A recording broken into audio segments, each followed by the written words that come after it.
Halo teman-teman, apa kabar? Welcome back to my channel. Di video kali ini kita akan melanjutkan tutorial Lua.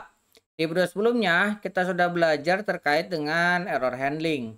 Kali ini kita akan belajar terkait dengan debugging. Apa aja agenda yang akan kita pelajari? Pertama, kita akan belajar terkait dengan pengertian debugging. Kemudian kita akan mencoba melakukan debugging menggunakan Visual Studio Code. Kemudian kita akan coba menggunakan get debug info dan kita juga akan coba menggunakan print. Pengertian debugging di Lua adalah proses menentukan dan memperbaiki kesalahan atau bugs dalam kode Lua. Proses ini penting untuk memastikan bahwa program berjalan dengan lancar dan sesuai dengan yang diharapkan. Nah, kita akan coba melakukan debug menggunakan Visual Studio Code. Silakan teman-teman buka lagi Visual Studio Code-nya. Pastikan teman-teman sudah menginstal ekstensi yang namanya Lua Debug. Yang ini ya. Sebenarnya ini sudah kita install di tahap awal ketika kita setting environment. Nah, sekarang kita akan menggunakannya.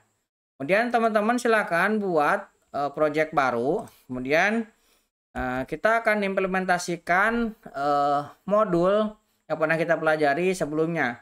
Saya akan buat file util.lua. Salah nih ya.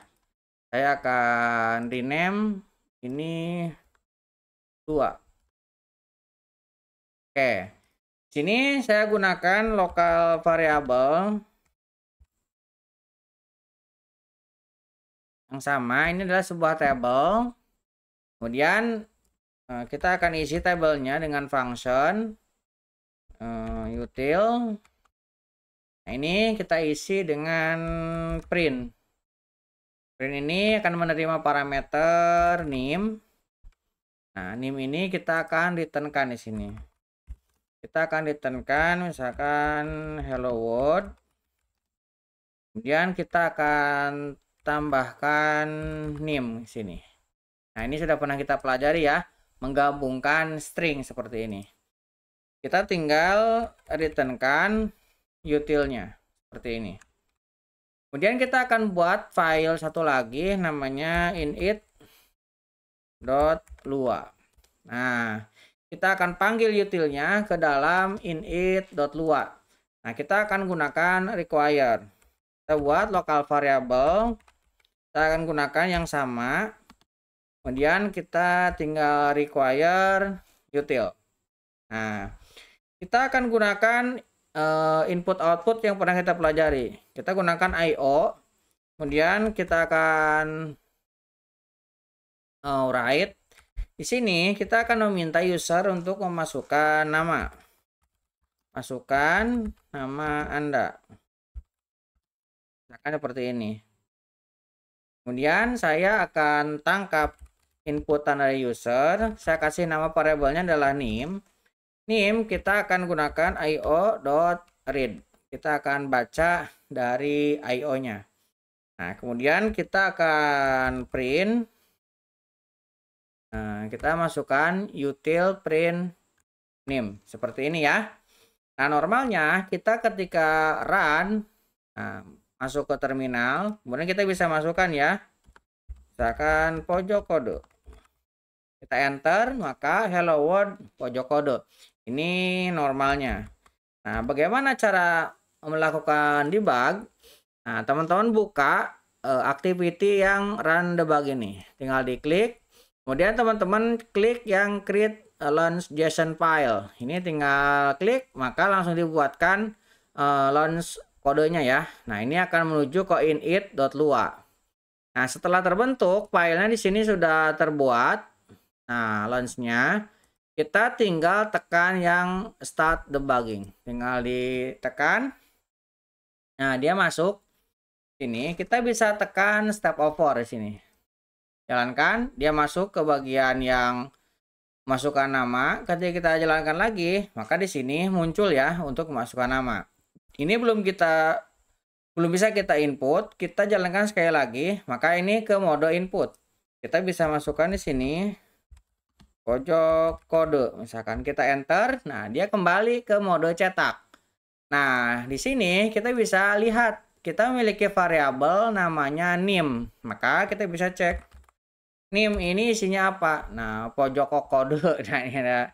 Ini bisa kita dapatkan. Kalau misalkan kita ngecek variabel yang tidak ada, misalkan cek ini hasilnya nil, karena memang cek ini tidak ada variabel yang namanya cek. Begitupun di sini teman-teman bisa lihat. Nah, ini nim ada kah di sini? Kalau misalkan kita pengen menyelesaikan, ini kan belum selesai nih. Kita tinggal step over sekali lagi, maka prosesnya selesai dicetak. Nah, itu contoh kita melakukan debug menggunakan Visual Studio Code. Kemudian kita juga bisa melakukan debug menggunakan get debug info. Nah, kita akan coba buka lagi. Saya buka tab yang kita close yang ini ya. Yang dua ini kita close. Ini juga debugnya kita hapus dulu. Nah, kita akan buat file baru. Misalkan saya akan buat init2.2. Nah, seperti ini. Saya akan buat sebuah function. Nah, misalkan my function. Nah, kemudian saya akan print di sini.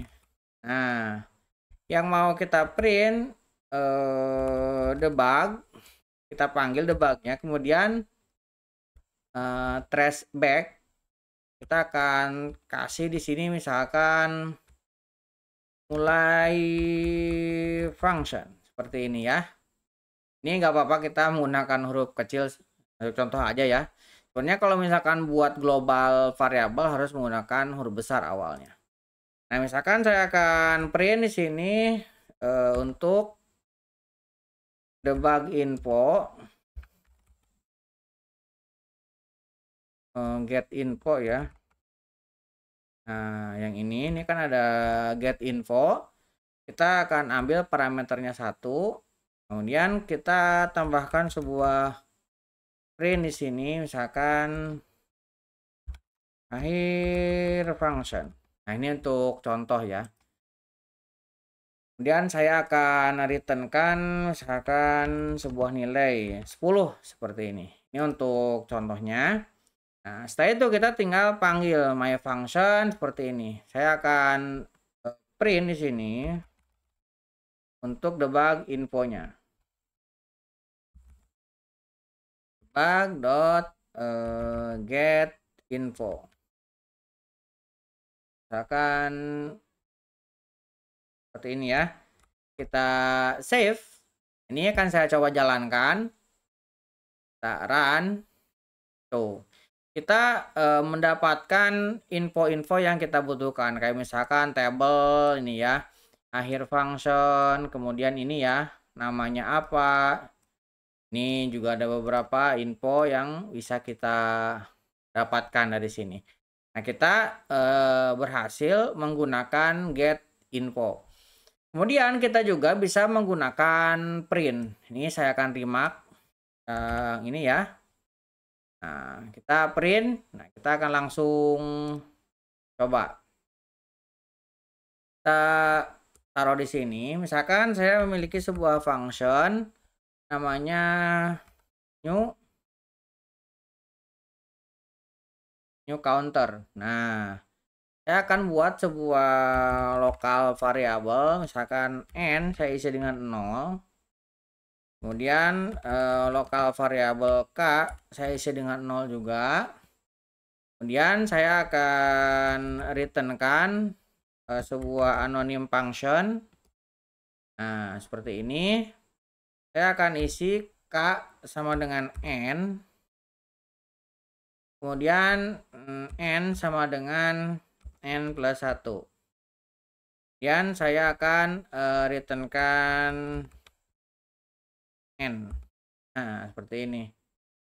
Ini kita akan panggil. Ini saya besarkan ya. Saya akan panggil counter sama dengan new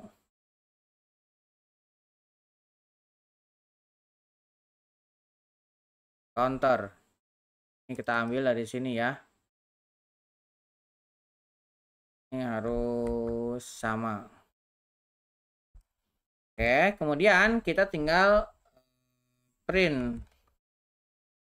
Misalkan counter, dan kita print counter.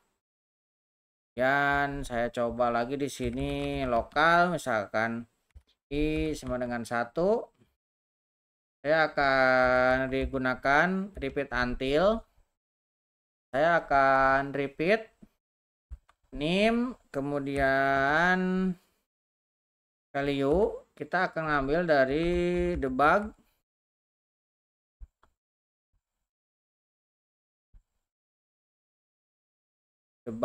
Kemudian kita akan get up value, kita akan counter ke sini. Kita akan tambahkan pengecekan di sini ya. Jika name then, nah jika name kita akan print, misalkan kita akan mengambil indeks. Kita tinggal ambil i, kemudian name, kemudian ini saya kasih sama dengan, kita ambil filenya. Kita akan cek di sini. Jika name sama dengan n, then, nah kita akan debug dot set up value, kita akan kasih counter 2 dan 10. Dan sebelum n, i nya kita akan isi dengan i yang ditambah dengan 1.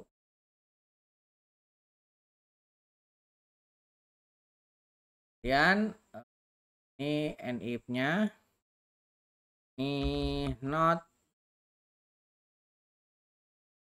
name. Ya, kita print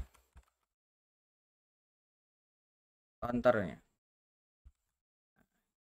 Ini ya, kita menggunakan beberapa print untuk melakukan debug. Saya akan clear screen dulu. Kita tinggal run. Tuh, kita bisa mendapatkannya ya, indeksnya 1, indeksnya 2, n ini 2, dan hasilnya 11. Nah, itu beberapa contoh cara debug ya di Lua. Mudah-mudahan bisa membantu teman-teman. Buat teman-teman yang belum subscribe, jangan lupa subscribe dan nyalakan tombol loncengnya. Sampai ketemu di video selanjutnya.